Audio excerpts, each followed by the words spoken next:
Good morning, good morning. I hope you guys are having an amazing week. It's Friday, yay. I know this isn't my normal day. Thank you for being patient with me while I was away.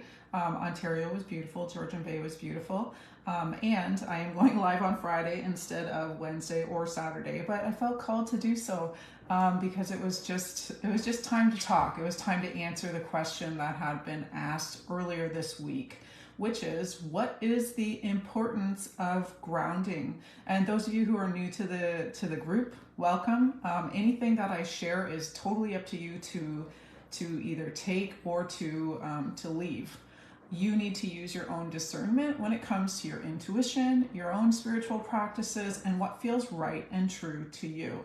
I'm sharing from personal experience. I also channel sometimes, so the information comes through me from what I consider a very joyful, loving space. And the intention of this group is to help you kind of feel safe to explore your own connections, your own beliefs, your own understandings of what your purpose is and why you're here, and how you can use your intuition and your spiritual body as a way to move forward in your life that feels more joyous and more comfortable and less full of fear and anxiety. And I truly believe that the more that we connect with our intuition and the more that we learn to listen to those quiet, subtle inner voices, which usually aren't our own, to be honest. The most quiet voices in your mind usually are your guides, your angels, your loved ones kind of tapping you on the shoulder or trying to combat some of the negative talk that's happening in your mind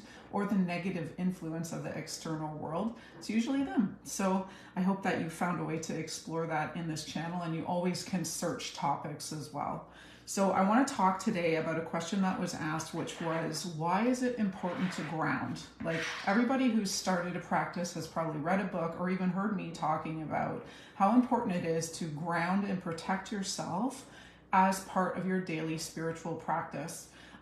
So I'm going to specifically talk about grounding today. There's multiple ways that you can ground. Again, you can search the internet, you can search this group. There are ways that you can do it. You can get your bare feet into grass. When you're touching the earth, it can ground you. And the easiest way to think about this is, think of a time where your emotions were so high. Like, usually my go-to flavor of reaction is anger, personally, which is a form of fear, which is a form of sadness, which is just a form of emotional reaction.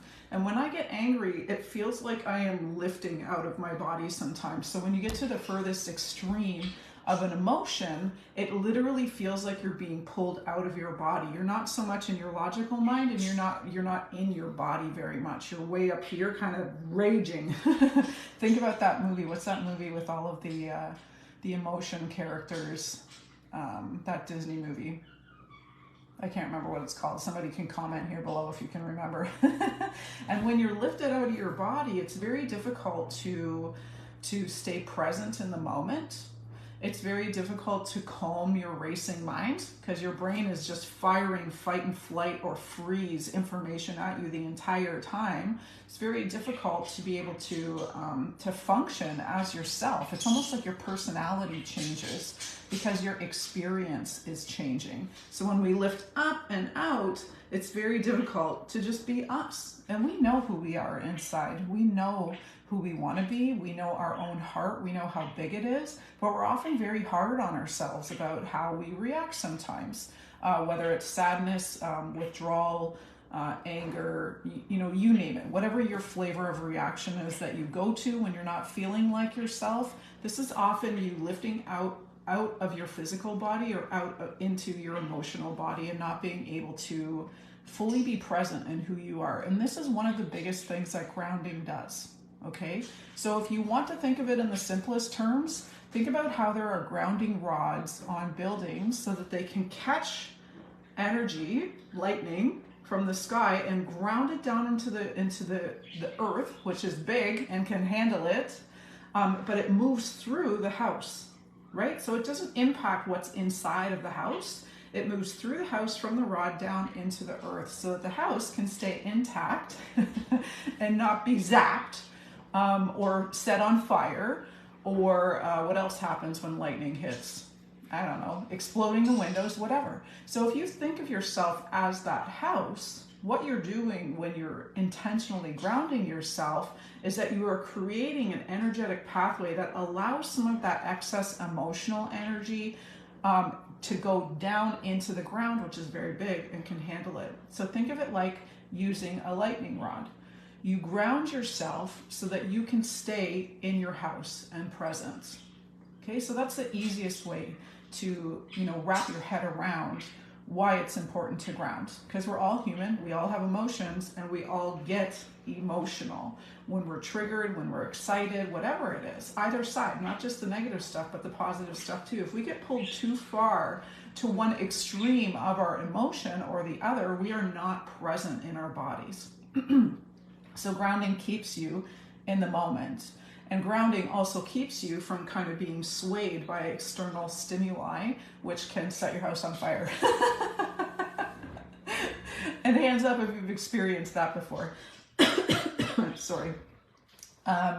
So the spiritual reason for grounding, when you start working with your energy, what you're doing is you're kind of like setting an aura around your house. You're expanding yourself beyond the physical walls of your personal house or your body, and you're kind of stretching yourself energetically out a little bit more. And if you don't have that lightning rod there, oftentimes, when you start kind of diluting your physical sense and you start stretching out into your energetic sense or your spiritual body, you very quickly can get pulled up and feel woozy when you're done. You can feel totally high when you're finished. I know I was mentoring somebody recently who was channeling for the first time, and afterwards they were totally like, oh, I feel amazing, and I just want to stay up here in this floaty space, where I totally get it. It feels like beautiful. It feels like when you fall in love. It's amazing. But you do want to make sure that you can come back into your physical body and experience your life. And part of the challenge too is that when you start connecting to higher realms or higher energy, you do have a sense of elation, and then you can feel very low when you have to come back to the real world. It's kind of like going on the most amazing vacation ever and then having to start work the next day, and you're like, you like hit a wall, you're like, that sucks. So you also want to make sure that you're grounding so that as you're expanding, you are still going in gentle increments that allows you to bring that spiritual expansion, that emotional elation into your physical body so that you can move forward in your life, in your everyday, with this elevated sense, with this very, I still want to use the word grounded because it's the best one, but this very grounded sense of who you are, what you're connected to, who you are in your heart, who you're trying to become, how much of your true self you want to bring forward into the world, because we all are here for a reason, guys. We all have greatness in our heart, and humans are designed to uplift each other and help each other and hold space for each other. But it is very difficult to do that if you're constantly being emotionally thrown around by life. And if you do find yourself in that space right now, it's okay to take that time for yourself. And it becomes even more important to make sure that you are grounding yourself every day, because even those elevated, challenging emotions, the earth can take it, okay? Lightning rod through your house or your body into the ground so that you're not like constantly setting your house on fire or being electrocuted by your own emotions. I'm just I can't see if there's any questions, so I'm gonna just open up my Facebook group here. And if you have any experiences with grounding, or you have advice to give others who are just learning how to ground, or what it's meant for you in your practice, please feel free to share below. Hey, Andrea, I'm just answering your question for you. You might have to go back and watch the replay, and I'm just trying to get into my group here to see if there's any questions, since my phone doesn't always want to show me what's going on. And if you've watched this far and you're watching the replay, please put #replay. I'm always curious to see which videos are most helpful. And I know there was another question asked as well while I was away, so I will check back and answer that one too. But this one's really important. It's almost as important as protecting yourself. And if you want me to do a separate video on that too, just comment with your thumbs up emoji or your happy face emoji below, and I will take time to do that too. Grounding, protecting, almost as important as brushing your teeth. Even if you can do it a couple times a day, if you catch yourself in the swing of an emotion, like think about that lightning rod, okay? All that's happening when we have a huge emotional reaction is that we've been hit by that lightning and we're coming up out of our body, and our brain is just is trying to make everything make sense and protect us. Right? So it's a very natural reaction, but if we ground ourselves, it's going to move through in a different way, and we can stay more present in our energetic, spiritual, emotional body and our physical body too. Because it's hard when your heart rate starts going and so on.